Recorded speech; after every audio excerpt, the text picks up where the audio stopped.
कहते हैं अगर हमें और आपको कुछ करना है तो मदद करिए, किसी को खुशी दीजिए और किसी के साथ कुछ अच्छा करिए, क्योंकि जीवन में हर चीज का फल यहीं पे मिलता है। कहने की बातें होती है कि मैं कुछ किसी के साथ कुछ भी करूंगा, मुझे क्या, मुझे तो कुछ होने वाला नहीं। ये सबसे बड़ी गलती होती है इंसान की। अगर कुछ करना है तो किसी की मदद करें, मदद से अच्छा कुछ नहीं होता है। तो मैं देर ना करते हुए सीधे कहानी पे आता हूँ। जो आज की कहानी है एक डॉक्टर साहब की है। डॉक्टर साहब के हॉस्पिटल में एक पेशेंट आता है जो गंभीर रूप से घायल होता है, उसका एक्सीडेंट हो चुका होता है।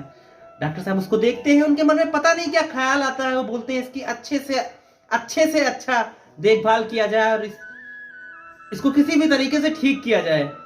अगर हमारे हॉस्पिटल में ऐसे डॉक्टर हैं तो अच्छी बात है। अगर हमसे नहीं हो पाता है तो हम बाहर से डॉक्टर को बुलाकर इसका ट्रीटमेंट कराते हैं, लेकिन इसको किसी भी हालत में ठीक करके ही इसके घर भेजना है। जो डॉक्टर साहब के स्टाफ होते हैं उनके मन में पता नहीं क्या आ जाता है कि डॉक्टर साहब इस पेशेंट को लेकर इतने चिंतित क्यों हैं। क्या या कोई इनका रिलेटिव है या कोई अपना है इनका। लेकिन किसी की हिम्मत नहीं होती है डॉक्टर साहब से कुछ पूछने की। सिलसिला यहीं पे चालू हो जाता है।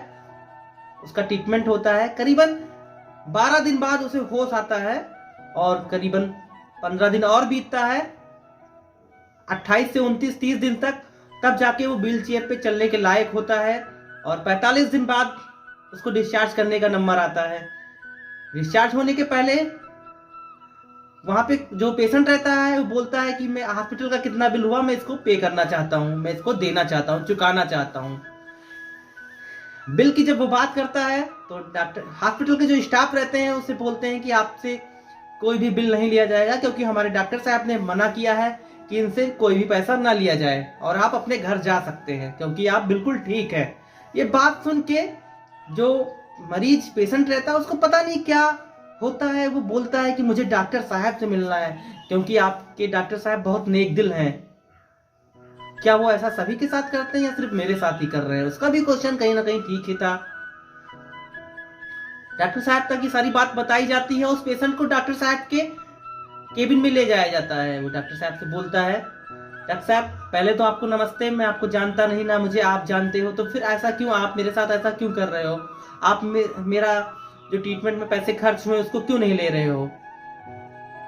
तो डॉक्टर साहब बोलते हैं आपको याद होगा 3 साल पहले आपने किसी की मदद की थी जिसकी जंगल में कार खराब हो गई थी।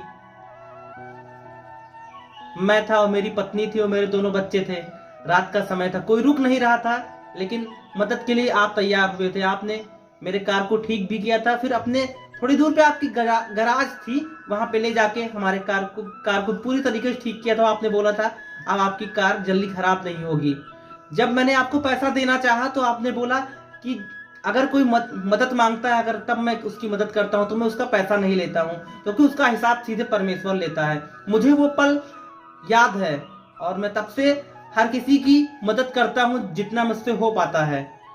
और अगर आप मुझे कुछ देना ही चाहते हो तो अपनी जो मदद करने वाली आदत है ये बनाए रखो और दूसरों की मदद करते रहो। समझ लीजिए मुझे मेरी फीस मिल गई। पैसे कमाने के रास्ते बहुत हैं, हम पैसा बहुत कमाते हैं, डॉक्टर साहब बोलते हैं, लेकिन जब किसी के साथ कुछ अच्छा करते हैं तो हमें बहुत अच्छा लगता है। और मेरा यह प्रयास रहता है कि हर किसी का मदद करता रहूं। पहले मेरे अंदर वो मदद की भावना नहीं थी, लेकिन जब से आपके द्वारा मेरी मदद की गई है तब से मेरे अंदर मदद की भावना जाग गई है। और वो जो पेशेंट होता है, गराज का मालिक, वो परमेश्वर का धन्यवाद कहता है। वो बोलता है परमेश्वर, किसी ने सच कहा था अगर किसी की हम मदद करते हैं तो खाली नहीं जाती है। परमेश्वर हमारे साथ खड़ा होता है और अगर हम किसी की मदद करेंगे तो हमारी मदद जरूर करेगा। इसलिए अपने आदत में जो हमारी आदत होती है मनुष्य की, उसमें उस आदत में मदद करना होना चाहिए। हमारे स्वभाव में मदद करना होना चाहिए। किसी की मदद करना हमारा स्वभाव होना चाहिए। कुछ करो या ना करो पर मदद करो। अगर आपसे कोई मदद मांगता है तो बिल्कुल करो। जीवन अच्छा रहेगा, अच्छा लगेगा, आपको भी खुशी होगी। इस खुशी का कोई ठिकाना नहीं होता है।